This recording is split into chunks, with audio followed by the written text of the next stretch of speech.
29 декабрь күнгө понедельник барыңыздарды жаңы жума башталган күнүңүздөр менен. Мен болсо домой коюп туруп линияга чыкканыма саат 1 саат 10 минут болду. Так, Комфорт Плюс менен заказ келген, оплата картой 826 сом. И плюс 200 сом чаевые. Бул пассажирди өзү негизи эч эле кармалбайм, бирок күндөй ушинтип келет. Каждый күн туш келбейт да ушул заказ.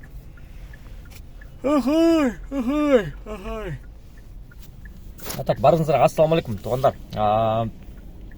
Бул видеонун спонсору Эксперт парк. Кимде ким ушул паркка кошулуп иштейм деген болсо, кошулсаңыздар болот.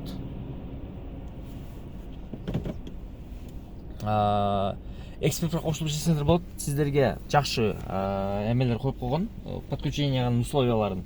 Ал условиялары кандай десеңиздер, сиздер үчүн так 2%, ар бир заказдан 4 сом, же болбосо суткасына 50 сом биринчи заказдан алат. Ошол бойдон сиздердин комиссияңыздар чечилбейт. Так, жана бул Эксперт парк Россияда, Казакстанда, Кыргызстанда, Өзбекстанда, Мароккодо иштеген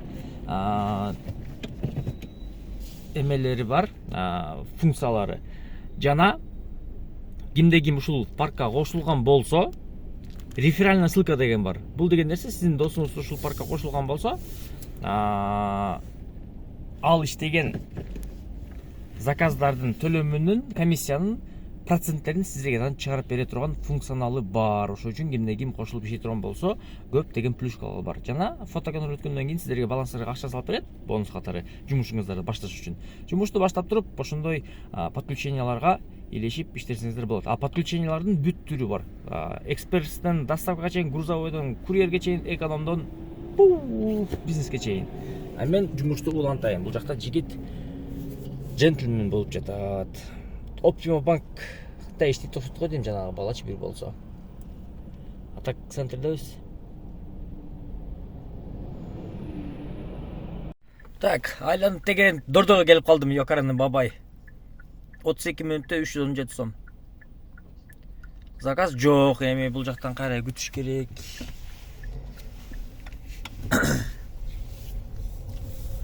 Заказ жок.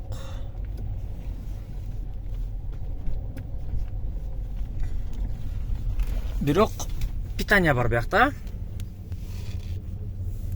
Рашки наркы берке дегендер. Кофе, София дегендер. Так, аз бияктан кайыкмен чыгам мен эми. Кайыкмен чыксам жакшы болот. Так, 11:19 болду саат. 308 сомго келдик. 308 сомго келдик. Бул жакта моуну көрүп келдим да азыр.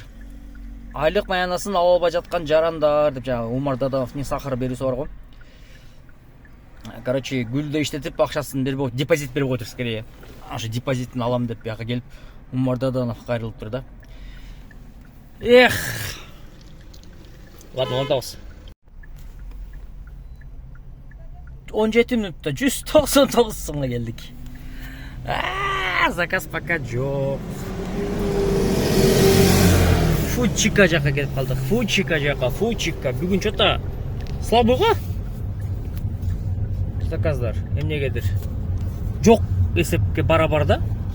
Погода бирок шикарный погода. Бирок шикарный.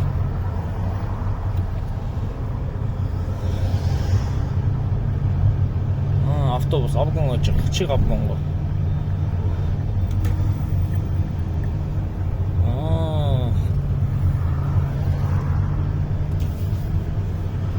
Погода бирок сонда. Бүгүн 29 декабрь атак. 4, 3, 2, 1, 0 дейт.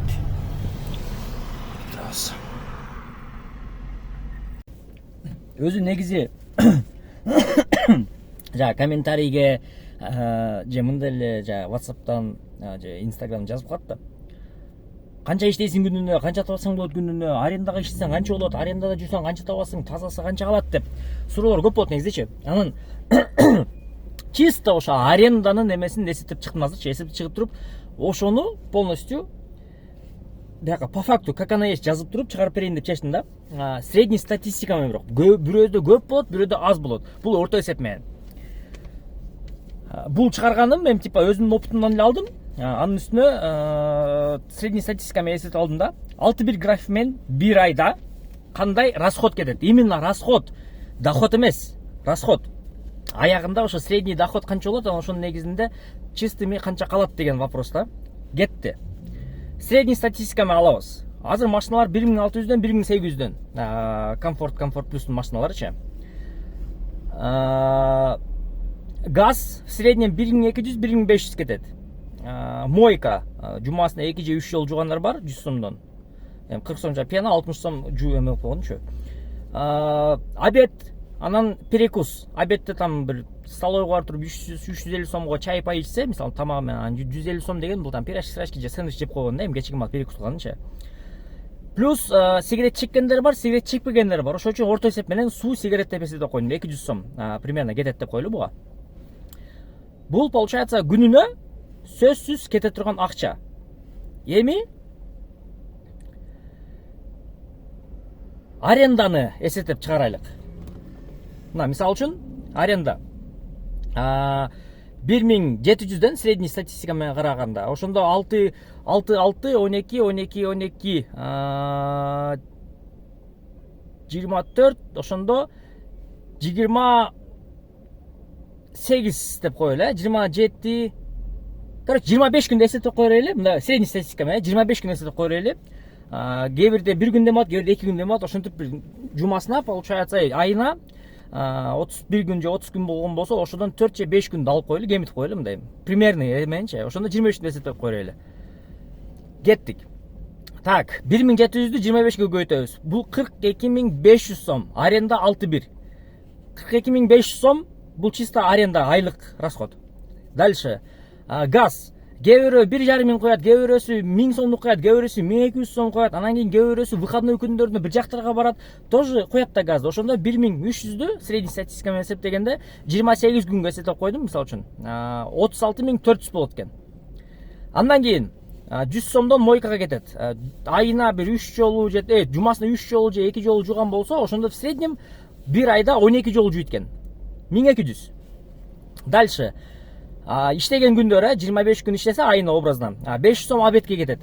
Там питание, эмеге, там столовойга же болбосо чайханага кирип чайып, же самса жеп калат. Эми орто эсеп менен 500 сом кетет да түшкү обедке. Анан кийин кечки мал мындай бир перекус кылып койгонучу, пирожки жеп койгону. Ошону 25 көбөйтсөк 12500 болот экен. 6-1 график эсептегенде.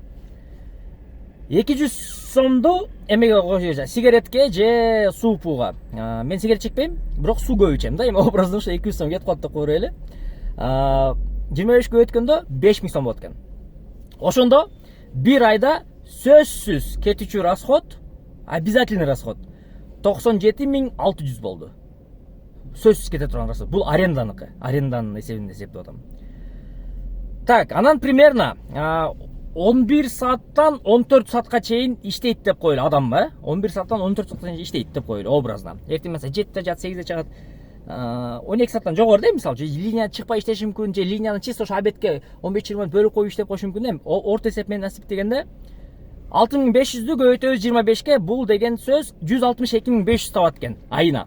6500дөн эме жапкан болсо, таксометр дейинчи, бул общий расход, общий доход болот да.